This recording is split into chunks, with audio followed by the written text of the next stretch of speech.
एक बड़े धनी मनी सेठ थे। उनका नाम था धन्ना। जैसा नाम वैसे ही वो धनवान थे। वो लक्ष्मी के बहुत बड़े उपासक थे, लक्ष्मी के भक्त थे। एक दिन जब धन्ना सेठ सो रहे थे तो उन्हें सुबह सपने में माँ लक्ष्मी आई, सुबह के सपने में, और कहती हैं कि पुत्र, अब मैं तुम्हारे घर से जा रही हूँ, अब मैं यहाँ नहीं रहूँगी। धन्ना सेठ पूछते हैं, माते मुझसे क्या भूल हुई? वो कहती हैं कि ऐसी कोई बात नहीं है, मेरा समय आ गया है, मुझे जाना पड़ेगा, परंतु जाने से पहले मैं तुम्हें कुछ वरदान देके जाऊंगी। तुम कोई एक वरदान मांग सकते हो, कुछ भी मांग सकते हो, लेकिन एक ही वरदान मांग सकते हो। धन्ना सेठ कहते हैं कि मुझे थोड़ा समय दीजिए, मैं अपने परिवार से पूछ के फिर बताऊंगा। माता लक्ष्मी कहती हैं ठीक है। सुबह होती है। धन्ना सेठ अपने परिवार के बीच ये बातें रखते हैं। वो अपने परिवार के सभी सदस्यों को बुला के सारी बात बताते हैं कि माता लक्ष्मी आज मेरे सपने में आई और उन्होंने ये बातें कही। ये सुन के परिवार के सभी सदस्य सोचने लगे। धन्ना सेठ के परिवार में उनके 3 बेटे और 3 बहुएं थीं, उनकी पत्नी थी। ये बात सुन के सबने विचार किया और सबने अलग अलग बातें कही।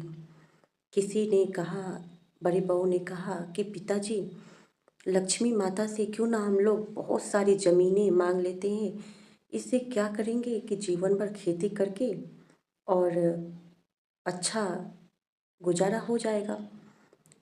फिर उनसे छोटी वाली बहू कहती है कि नहीं नहीं पिताजी, इतना परिश्रम कौन करेगा, क्यों ना लक्ष्मी माँ से हम बहुत सारे सोने चांदी हीरे जवाहरात गहने मांग लें, इससे हमारा जीवन अच्छे से कट जाएगा। छोटी बहू समझदार थी, वो कुछ नहीं बोली।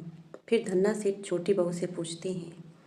वो कहती है कि पिताजी, जमीन जायदाद धन संपत्ति ये सब तो लक्ष्मी के ही अंश हैं। जब लक्ष्मी जाएंगी तो ये सारी चीज़ें भी चली जाएंगी, स्वतः ही चली जाएंगी। हमें ऐसा कुछ मांगना चाहिए जो लक्ष्मी के साथ नहीं जा सके। सभी सोचने लगे। फिर छोटी बहू कहती है कि पिताजी, क्यों ना हम अपने परिवार के लिए माता लक्ष्मी से सद्बुद्धि और प्रेम एकता मांग लें। बुरे परिस्थिति में भी यदि हमारे बीच प्रेम रहेगा, एकता रहेगी, सद्बुद्धि रहेगा, तो हम बुरे से बुरे समय में भी एक दूसरे का साथ देंगे और बुरा से भी बुरा समय कट जाएगा। ये बातें धन्ना सेठ को अच्छी लगी। सबने सहमति दी कि बात तो सही है। फिर ऐसे ही अगले दिन सुबह माता लक्ष्मी धन्ना सेठ को सपने में आती हैं और कहती हैं कि पुत्र, आज मैं जा रही हूँ, तुमने समय मांगा था इसलिए मैं रुक गई। बताओ तुम क्या वरदान मांगना चाहते हो, कोई एक वरदान मांग लो, मैं जाने से पहले तुम्हें वरदान देके जाना चाहती हूँ।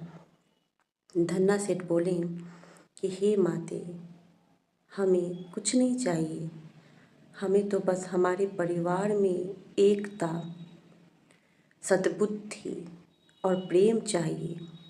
ये सुन के माता लक्ष्मी बहुत प्रसन्न हुई और बोली कि जिस घर में, जिस परिवार में प्रेम, एकता और सद्बुद्धि हो, वहाँ से तो मैं कभी भी नहीं जा सकती। तुमने बहुत बड़ी बात कह दी। माता लक्ष्मी कहती हैं, अब मैं सदा सदा ही यही निवास करूंगी। तुम चिंता मत करो, अब मैं कहीं नहीं जाऊंगी। ऐसा बोल के माता लक्ष्मी सदैव के लिए धन्ना सेठ के यहाँ रुक जाती हैं। मित्रों, ये सत्य है। आज जीवन के आपाधापी में, भागम भाग में, लक्ष्मी को पाने के चक्कर में हम लक्ष्मी के पीछे ऐसे दौड़ रहे हैं कि लक्ष्मी को प्राप्त करने के लिए हम किसी भी हद तक जा सकते हैं। हम एक दूसरे से बैर, ईर्ष्या, जलन जैसी भावना भी लक्ष्मी को प्राप्त करने के लिए रख सकते हैं। अपनी अपनों से बैर लोग लक्ष्मी के कारण करने लगते हैं और हम ये नहीं जानते कि अपनों से बैर करके, छल करके, नफरत करके हम लक्ष्मी को प्राप्त तो कर लेंगे, लेकिन लक्ष्मी रहेंगी नहीं हमारे पास। लक्ष्मी तो वहीं निवास करती हैं जहाँ प्रेम होता है, एकता होती है और सद्बुद्धि होती है। आज बसंत पंचमी का पावन उत्सव है, पर्व है। आज हमें माता सरस्वती से ये वरदान मांगना चाहिए कि माँ हमें सद्बुद्धि दें, क्योंकि बुद्धि के अभाव में ही हम छल प्रपंच करते हैं।